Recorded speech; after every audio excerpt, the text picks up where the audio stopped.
আমি আপনাদের কাছে নিয়ে এসেছি খরচাতু রেসিপি। তো খরচাতু নিয়েছিলাম 250 গ্রাম। এইভাবে ছোট ছোট করে টুকরো করে নিচ্ছি আর ডান্ডিটা চাকু দিয়ে কেটে নেব।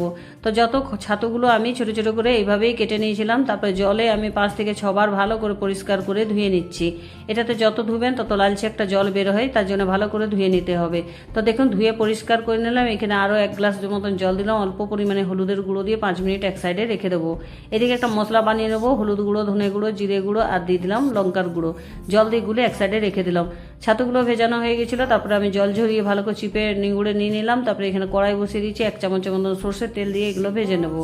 তো দেখুন বেশ ভালো করে ভাজা হয়ে গেছে। আমি এরপরে তুলে নিচ্ছি। সেই কড়াইয়ে দিয়ে দিলাম 4 চামচের মতন সর্ষের তেল আর আস্ত জিরে, দারচিনি, এলাচ, তেজপাতে ফোড়ন দিয়ে দিলাম। বেশ চটকে এসেছিলো। তারপর ছোটো ছোটো কুচিয়ে রেখেছিলাম আলুগুলো টুকরো করে দিয়ে দিলাম। তারপরে বেশ একটু ভাজা হয়ে গেছিলো। দিয়ে দিলাম পরিমাণ মতন নুন আর একটা মানে মিডিয়াম সাইজের পেঁয়াজ কুচি। তারপর দিয়ে বেশ ভালো করে ভেজে নিলাম। আদা রসুনের পেস্ট দিয়ে দিলাম 1 চামচের মতন। ভালো করে কষিয়ে নিলাম। কষানো হয়ে গেছে। আমি যে গুলে রেখেছিলাম মশলা গুঁড়োটা দিয়ে দিলাম। মশলা গুঁড়ো দিয়ে ভালো করে কষানোর পর আমি দিয়ে দিলাম একটা টমেটো গ্রেট করে রেখেছিলাম ছোট সাইজের, সেটা দিয়ে পর ভালো করে কষিয়ে নিলাম। বেশ কষানো হয়ে গেলে ছাতু যে ভেজে রেখেছিলাম ছাতুগুলো দিয়ে দিলাম। বেশ ভালো করে কষিয়ে নিলাম। তারপরে এখানে দিয়ে দেবো 1 কাপের মতো জল। জলের পরিমাণটা 1 কাপের মতো ছিল।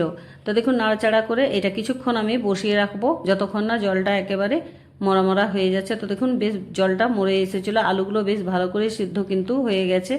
এবারে আমি নামিয়ে নেবো, গরম ভাতের সঙ্গে পরিবেশন করব। খেতে কিন্তু বেশ দারুণ। একবার অবশ্যই আপনারা ট্রাই করে দেখবেন। একবার খেলে বারবার বানিয়ে খাবেন। আমার ভিডিওটি দেখার জন্য অসংখ্য ধন্যবাদ।